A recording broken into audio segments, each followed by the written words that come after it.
Hello বন্ধুরা, আজকের রেসিপিটা হলো পনির পপকর্ন। এখানে আমি 200 গ্রাম পনির নিয়েছি, আর কিছু কর্নফ্লেক্স নিয়েছি, আর কিছু মুড়ি গুঁড়ো নিয়েছি, আর নিয়েছি সামান্য পরিমাণ চালের গুঁড়ি। এবং এই চালের গুঁড়িটাকে আমি একটা পাত্রে ঢেলে নিলাম। ঢেলে নেওয়ার পরে ওর সাথে একটু ধনে গুঁড়ো, একটু গোলমরিচ গুঁড়ো আর একটু কাশ্মীরি লঙ্কার গুঁড়ো দিয়ে দিলাম। এবার ওটাকে ভালো করে হাতে করে মাখিয়ে নিলাম। মাখিয়ে নেওয়ার পরে আমি এখানে একটু লবণ অ্যাড করতে ভুলে গেছিলাম, এর জন্য লবণটা আবার দিয়ে আবার একটু মাখিয়ে নিলাম। এবার কেটে রাখা পনিরগুলোকে আমি এই গুঁড়োটার মধ্যে আমি একে একে করে এপিট ওপিট বুলিয়ে রেখে দেবো একটা একটা করে, যাতে ভালোভাবে ওটা গায়ে লেগে যায়। এইভাবে প্রত্যেকটা আমি করে নেব। করে নিয়ে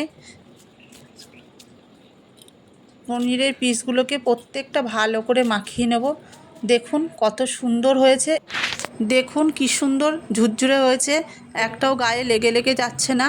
এবং বাকি যে মাখানো গুঁড়োটা ছিল সেটা আমি একটা বাটিতে ঢেলে নিলাম, এবং ওটাকে একটু জল দিয়ে চামচ দিয়ে আমি নেড়ে নেড়ে নেব, যাতে ব্যাটারটা ভালোভাবে তৈরি হয়।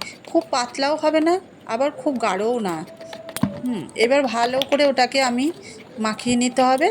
এবার মাখিয়ে দেখুন একটু গাঢ় হয়ে গেছিলো, আমি এখানে একটু জল অ্যাড করে নিয়েছি, আবার দিয়ে ভালো করে মাখিয়ে নিলাম। এবার এটা ঠিকঠাক তৈরি হয়ে গেছে। এইবার আমি ওই পনিরগুলোকে একটা একটা করে চুবাবো আর কর্নফ্লেক্স মাখিয়ে নেব। কর্নফ্লেক্স মুড়ি গুঁড়োটা মাখিয়ে নিয়ে আবার এক একটা প্লেটে আমি ভালো করে একটা একটা করে সাজিয়ে রেখে দেব। দেখুন কত সুন্দর হয়েছে। এবার আমি এইভাবেই সবগুলো মাখিয়ে একটা প্লেটে রেডি করে নেব। এগুলো আমার সব রেডি হয়ে গেছে। এবার উনানে কড়াই বসিয়ে দেবো। কড়াইয়ে তেল দিয়ে দিয়েছি, তেল গরম হয়ে গেছে।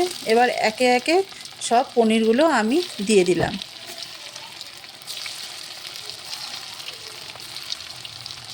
এবার উল্টে পাল্টে আমি পনিরগুলোকে সব ভেজে নেব ভালো করে, যা একটুও ভাঙবেও না। দেখুন কি সুন্দর হয়েছে, একদম মুচমুচে, একটুও দেখেন লেগেও যাচ্ছে না, খুব সুন্দর লাগছে। দেখুন এটাকে আমি দেখুন ভালো করে ভেজে নিয়েছি।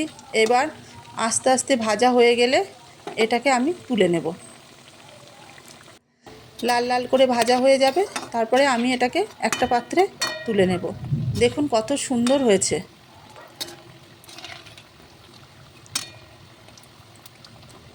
একটাও কিন্তু ভাঙে নাই। দেখুন এখানে সবগুলো, আর কি আওয়াজ দেখুন কি সুন্দর, একদম খাস্তা হয়েছে জিনিসটা। দেখতেও সুন্দর লাগছে আর খেতেও হেভি সুন্দর হয়েছে, টেস্টি। দেখুন ভিতরটা এত সুন্দর, ওপরটা মচমচে আর ভিতরটা দেখুন কালারটা কি সাদা, কি ভালো লাগছে দেখতে। আপনারা বানিয়ে খাবেন এবং দেখবেন কেমন লাগে। আপনাদের যদি খেয়ে ভালো লাগে তাহলে লাইক কমেন্ট করতে যেন ভুলবেন না। টাটা, বাই বাই, আবার দেখা হবে পরের রেসিপিতে।